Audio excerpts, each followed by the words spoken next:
Hi అందరికి, నేను మీ Jyotirmayi. So చాలా మంది అడుగుతున్నారు వేరే వాళ్ళ వీడియోస్ చూసి అమెజాన్ లో హైరింగ్స్ ఉన్నాయి, మీరు చెప్పట్లేదు ఎందుకు అక్క అని చెప్పి. టు బి ఫ్రాంక్ చెప్పాలంటే, అమెజాన్ లో ఇప్పుడు కరెంట్లీ L6 L7 అలా వేరే స్టేట్స్ లో ఉన్న వాళ్ళకి మాత్రమే, అది కూడా కొన్ని పోస్ట్ ఎక్స్పీరియన్స్డ్ వాళ్ళకి మాత్రమే హైరింగ్స్ అనేవి జరుగుతున్నాయి. నార్మల్ ఫ్రెషర్స్ అనేవి హైరింగ్స్ అనేవి జరగట్లేదు. మీరు ఇది నమ్మినా నమ్మకపోయినా ఇది నిజం. ఒకవేళ కావాలంటే ఇక్కడ మీరు వచ్చి కావాలంటే అమెజాన్ బిల్డింగ్ లో ఫ్రెషర్స్ హైరింగ్స్ అవుతున్నాయా లేదా వాకిన్స్ వస్తే మీకు అనేది తెలిసిపోతుంది. సో ఉన్న వాళ్ళకే ఏఐ వచ్చి రావడం వల్ల సో కొన్ని టూల్స్ మమ్మల్ని కొంతమందిని రీప్లేస్ చేయడానికి చూస్తున్నారు.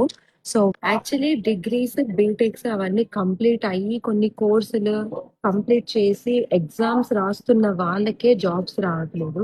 అట్లాంటిది 10th ఇంటర్ పాస్ అయిన తర్వాత అమెజాన్ ఆఫీస్ లో మీకు డైరెక్ట్ గా ఎటువంటి స్కిల్స్ లేకుండా జాబ్ ఇస్తారు అనేది మాత్రం కంప్లీట్లీ ఫాల్స్ స్టేట్మెంట్.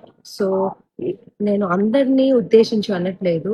బ్లాగర్స్ చెప్తున్న మాటలు కూడా అన్ని కూడా బిలీవ్ చేయకండి. మీ స్కిల్స్, మీ రెజ్యూమ్ తీసుకెళ్ళి నౌకరీలో పెట్టండి, లింక్డ్ఇన్ లో పెట్టండి, మీకే కాల్స్ వస్తాయి. That's that's my message to you.